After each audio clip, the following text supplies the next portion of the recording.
meu nome é Jennifer Schreiner e eu vim aqui apresentar alguns dos meus resultados no trabalho de conclusão de curso, intitulado Rendimento e Componentes Majoritários de Extrato Aquoso e Etanólico da Luiza Gratissima, Gibbs e Roquetron. Foi feito juntamente com as minhas colegas Manuela Schuster e Amanda Fritz, sob a orientação da professora doutora Nessana Dartora, da Universidade Federal da Fronteira Sul, campus Cerro Largo. Introduzindo um pouco sobre o tema do metabolismo secundário, Leite e Santos falam que são componentes químicos que são criados a partir do metabolismo primário da planta e vai conferir algum tipo de adaptação ou vantagem para a planta que os produzir. Existe uma enorme gama de componentes que podem os formar e uma grande variação entre espécies e também entre indivíduos de uma mesma espécie, dependendo do local de coleta que for feita e a época do ano, então dependendo do estresse que essa planta estiver passando.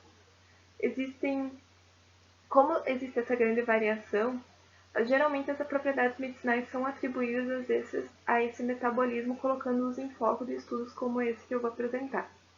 A Luiza Gratissima, então, é a planta que a gente escolheu, e ela é conhecida popularmente como garupau, erva de Nossa Senhora, entre outros. Ela é amplamente distribuída na América Latina. Ela é muito conhecida na medicina popular para tratar doenças do trato digestório, respiratório e relacionadas aos nervos, e possui muitos efeitos comprovados atualmente, como sendo antidepressiva, antioxidante e calmante sedativo.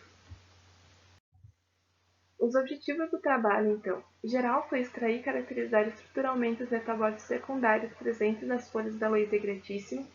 Específicos foram coletar e ter extratos da Luiza Gratissima por infusão e por refluxo com misturas hidroalcoólicas, calcular o rendimento dos extratos brutos extraídos da Luiza Gratissima, extrair e caracterizar estruturalmente metabólitos secundários de suas folhas, quantificar os metabólitos majoritários, então os que aparecem em maior quantidade, em a Luiza Gratissima.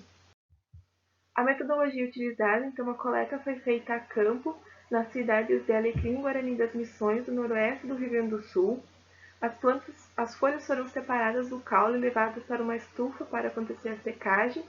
Depois de obterem peso constante, elas foram trituradas e submetidas a uma extração sob refluxo, que foi repetida 3 vezes por 2 horas cada, a uma temperatura de 100 graus Celsius, utilizando como 250 ml de solvente em cada vez, totalizando 250 ml de extrato.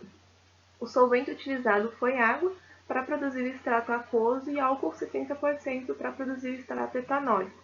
Depois foi feita uma precipitação com o etanol 3 vezes o volume para separar os metabólitos primários dos secundários, que eram o nosso objeto de estudo. Foi feito um particionamento líquido-líquido utilizando cloroforme, acetato de etila e metanol, então, para simplificar o extrato para que a gente tivesse bons resultados na cromatografia líquida de alta eficiência. Alguns dos nossos resultados, então, quando foi feita a quantificação, se encontrou um total de 32 compostos, como a gente consegue ver aqui nos cromatogramas, encontrados tanto no extrato aquoso quanto no extrato etanólico.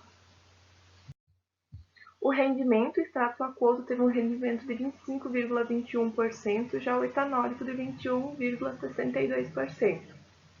Na tabela 1, a gente consegue ver a concentração dos metabólitos secundários majoritários presente nas folhas da Luiza Gratissima, sendo então que a maior encontrada foi a rutina, com 61,1 microgramas, seguida pelo ácido percumárico e eteobromina. A gente encontrou uma quantidade maior de todos esses componentes no extrato etanólico, porém eles também foram quantificados no extrato aquoso numa quantidade levemente menor.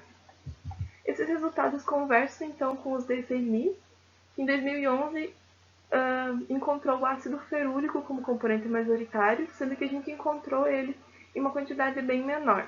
Já Silva e Vandresen falaram sobre a existência da rutina, porém não a quantificaram nos seus estudos, sendo então resultados novos para esta planta.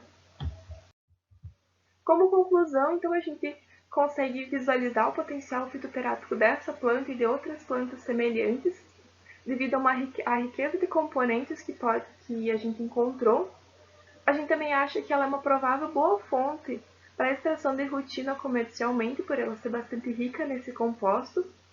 E a gente espera que esse trabalho sirva como base para futuros trabalhos nessa área. Essas são as referências utilizadas. Agradeço pela atenção.